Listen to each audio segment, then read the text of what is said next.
হুজুর সাল্লাল্লাহু আলাইহি ওয়াসাল্লাম ইরশাদ করেছেন, যে ব্যক্তি দিনের শুরুতে সূরা ইয়াসিন পাঠ করবে, আল্লাহ তাআলা তার সমস্ত দিনের জরুরতকে পুরা করে দিবেন। সেটা যেভাবেই হোক না কেন, সেটা একেবারে সরাসরি আসমান থেকে পুরা করুক বা কোনো ওসিলাই পুরা করুক, আল্লাহ তাআলা তার সমস্ত প্রয়োজনকে পূর্ণ করে দিবেন। সমস্ত প্রয়োজনের দায়িত্ব, সমস্ত প্রয়োজন পূরণের দায়িত্ব আল্লাহ তাআলাই নিয়ে নেবেন। নবী করিম সাল্লাল্লাহু আলাইহি সাল্লাম অন্য এক হাদিসের মধ্যে ইরশাদ করেন, যেমন প্রত্যেক জিনিসের বা প্রত্যেক প্রাণীর বা প্রত্যেক মানুষের একটা দিল বা অন্তর থাকে। কুরআন শরীফের দিল বা অন্তর হলো সূরা ইয়াসিন। সুবহানাল্লাহ। এই সূরা ইয়াসিনকে যদি কেউ একবার তেলাওয়াত করে, আল্লাহ তাআলা তাকে 10 বার কুরআন শরীফ খতম করার সওয়াব দান করবেন। সুবহানাল্লাহ। এর জন্য মাত্র 5 পৃষ্ঠা, 5.5 পৃষ্ঠা, 5.5 পৃষ্ঠার একটা সূরা। এই সূরাটাকে আমরা যদি প্রত্যেক দিন একবার করেও পড়ি, তাহলে প্রথমত তো আল্লাহ তাআলা সমস্ত দায় দায়িত্ব নিয়ে নেবেন, তার সমস্ত প্রয়োজন পূরণের জিম্মাদারি নিয়ে নেবেন।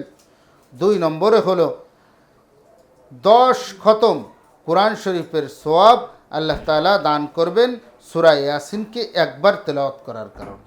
এক হাদিসের ভিতরে আসছে, আল্লাহ তাআলা ফেরেশতাদের সামনে সূরা ইয়াসিনকে তেলাওয়াত করেছেন আসমান জমিন সব কিছু সৃষ্টি করার 1000 বছর পূর্বে।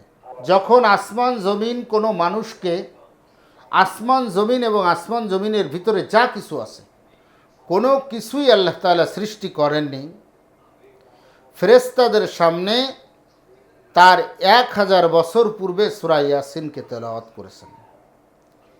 এই কালামুল্লাহ, কোরআন শরীফকে কালামুল্লাহ বলা হয়। এটা তো সব কিছু হলো আল্লাহ তাআলার কালাম, আল্লাহ তাআলার কথা।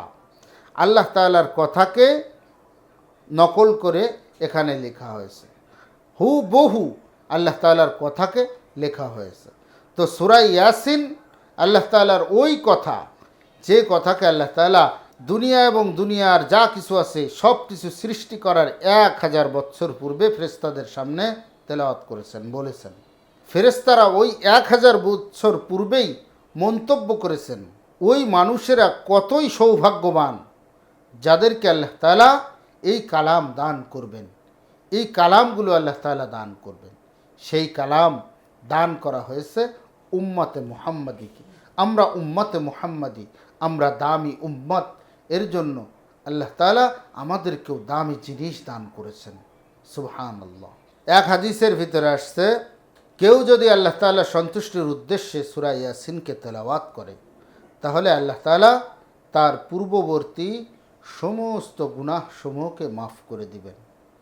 এর জন্য বিশেষ করে এই সূরাকে কবরের কাছে গিয়ে জিয়ারতের নিয়তে, সোয়াব রেসানির নিয়তে বা দূর থেকেও সোয়াব রেসানির নিয়তে এই সূরাকে বেশি বেশি পড়ার জন্য উদ্বুদ্ধ করা হয়েছে। কারণ এই সূরাকে যদি পড়ে তাহলে পূর্ববর্তী সমস্ত গুনাহকে মাফ করে দেওয়া হয়। তো এই সূরা পড়ে যদি কোনো মৃতার উপরে সওয়াব রেসানি করা হয়, আল্লাহ চাহে তো অবশ্যই অবশ্যই আল্লাহ তাআলা তার সমস্ত গুনাহ খাতা মাফ করে দিবেন এবং তাকে জান্নাতের সুউচ্চ মাকাম দান করবেন। এর জন্য যাদের আমাদের পিতা মাতা, ভাই বোন, আত্মীয় স্বজন, বন্ধু বান্ধব, পাড়া প্রতিবেশী বা মহব্বতের ব্যক্তি বা মহব্বতের ব্যক্তিবর্গ যারা ইন্তেকাল করেছেন, তাদের মাগফিরাতের উদ্দেশ্যে আমরা মাঝে মধ্যে এই সূরাকে তেলাওয়াত করে তাদের উপরে সোয়াব রেসানি করব এবং আশা রাখব যে এই সূরার ফজিলতের বদৌলতে, এই সূরার বদৌলতে, আল্লাহ তাআলার এই কালামের বদৌলতে আল্লাহ তাআলা তাদেরকে মাফ করে দিবেন। অবশ্যই অবশ্যই আল্লাহ তাআলা বলেন, হে বান্দা, তুমি আমাকে যেমন ধারণা করো আমি তেমন। আল্লাহ তাআলাকে যদি আপনি ধারণা করতে পারি যে এই সূরার বদৌলতে আল্লাহ তাআলা মৃতাকে মাফ করে দিবেন, অবশ্যই অবশ্যই আল্লাহ তাআলা মাফ করে দিবেন। এক হাদিসের মধ্যে নবী করিম সাল্লাল্লাহু আলাইহি সাল্লাম বলেন, আমার অন্তরে চায় যেন আমার প্রত্যেক উম্মতের অন্তরে সূরা ইয়াসিন থাকে। প্রত্যেক উম্মতের অন্তরে সূরা ইয়াসিন থাকে, মানে প্রত্যেক উম্মত যেন এটাকে তেলাওয়াত করে, প্রত্যেক উম্মত যেন এটাকে সদা সর্বদা পড়ে, প্রত্যেক উম্মতের সিনার ভিতরে যেন এই সূরার মহব্বত থাকে, এই সূরার ভালোবাসা থাকে, এই সূরার তেলাওয়াত যেন জবানে থাকে। এটা আল্লাহ রসুল চেয়েছেন। আর যে জিনিসকে আল্লাহ রসুলের অন্তরে চাই, সেই জিনিসকে পাওয়াটা কতই না সৌভাগ্যবান, সেই জিনিসের তেলাওয়াত করাটা, সেই জিনিসকে আঁকড়ে ধরাটা কতই না সৌভাগ্যের অধিকারী তারা হবে, যারা রসুল সাল্লাল্লাহু আলাইহি সাল্লামের চাওয়া জিনিসকে আঁকড়ে ধরবেন। এক হাদিসের ভিতরে আসছে, যে ব্যক্তি প্রত্যেক রাত্রে সূরা ইয়াসিন তেলাওয়াত করে এবং ওই ব্যক্তিটা যে রাত্রে সূরা ইয়াসিন তেলাওয়াত করলো, সে যদি ওই রাত্রে মারা যায়, তাহলে আল্লাহ তাআলা তাকে শহীদি মর্যাদা দান করবেন। সুবহানাল্লাহ।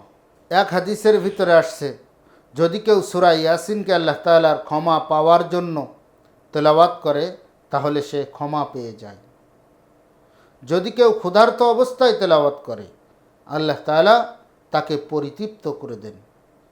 যদি কেউ পথ হারাইয়া ফেলে, যদি কেউ পথ পাওয়ার জন্য পথ হারাই ফেলছে, জঙ্গলের ভিতরে বা অন্য জায়গায়, আমরা অনেক সময় পথ হারাই ফেলি। বিশেষ করে আমরা অনেক সময় দ্বীনের পথ হারিয়ে ফেলি। কেউ যদি নিয়ত করে এই সূরার তেলাওয়াত করে, আয় আল্লাহ আপনি আমাকে আবার পথ দেখান, কোন পথ? ইহদিনাস সিরাতাল মুস্তাকিম, সেই সিরাতুল মুস্তাকিমের পথ। বা দুনিয়াবি কোনো জায়গায় গেলাম, জঙ্গলে গেলাম, ভ্রমণে গেলাম, বা কোথাও গিয়ে আমি পথ হারিয়ে ফেললাম, আমি আর পথের দিশা খুঁজে পাচ্ছি না, এই সূরা যদি তেলাওয়াত করে, আল্লাহ তাআলা তাকে পথের দিশা দিয়ে দিবেন। কেউ যদি কোনো প্রাণী হারিয়ে ফেলে, আমাদের অনেক সময় শুধু প্রাণী না, আমাদের অনেক সময় অনেক জিনিস হারিয়ে যায়। আমরা আজকে তো আমল করতেই চাই না, আমরা শুধু প্রযুক্তির ব্যবহার করতে চাই, প্রযুক্তির ব্যবহার করতে চাই। বিশেষ করে দেখুন গরমের সময়, গ্রীষ্মকালে আমাদের অধিকাংশ টিউবওয়েল বা পানি তোলার যে সমস্ত জিনিসপত্র বা যন্ত্র আছে, এগুলো ফেল হয়ে যায়, লেয়ার ফেল হয়ে যায়, তার মানে পানির স্তর হারিয়ে যায়। তখন আমরা এই সূরা ইয়াসিনের ওসিলায় আমরা আল্লাহ তাআলার কাছে দোয়া করতে পারি। অবশ্যই আল্লাহ তাআলা সেটাকে আবার দান করবেন। এর জন্য যদি আমাদের বিশেষ করে কোনো হাদিসের ভিতরে এই কথাগুলি বিশেষ করে আসছে, যে হাদিসের ভিতরে আসলে তারা সব সময় এই ঘোড়া, উট এই সমস্ত নিয়ে চলাফেরা করতেন। এর জন্য তাদের অধিকাংশ সময় দেখা যেত যে প্রাণী হারিয়ে গেছে বা প্রাণী খুঁজে পাওয়া যাচ্ছে না। এরকম ক্ষেত্রে যদি কেউ সূরা ইয়াসিন তেলাওয়াত করে, নিয়ত করে যে ওই প্রাণীটা যেন খুঁজে পায়, তাহলে আল্লাহ তাআলা অবশ্যই সেই প্রাণীকে খুঁজে পাবেন। তেমনিভাবে এই জামানায় এসে আমরা যদি ওরকম কোনো জিনিস হারিয়ে ফেলি, আমাদের অনেক সময় সোনা গহনা পুকুরে হারিয়ে যায়, অন্য জায়গায় হারিয়ে যায়, বা পকেট থেকে টাকা হারিয়ে যায়, বা বিভিন্ন মূল্যবান সামগ্রী হারিয়ে যায়, এটার জন্য আমরা এই আমলটা করতে পারি যে সূরা ইয়াসিন তেলাওয়াত করব নিয়ত করে, যে আল্লাহ ওই জিনিসের সন্ধান আমার কাছে দিয়ে দেন। মানুষের সব থেকে দামি জিনিস মানুষ এখন যেটাকে মনে করে, অনেক সময় মানুষের সন্তান হারিয়ে যায়, বা মানুষের অনেক সময় সন্তানকে খুঁজে পাওয়া যায় না, এই সময়ও এই আমলটা করা যেতে পারে। অবশ্যই যতটা খালেস দিলে আল্লাহ তাআলার জন্য আমল হবে, আল্লাহ তাআলা অবশ্যই তার যা খায়েরও ওই রকম খালেসভাবে দান করবেন।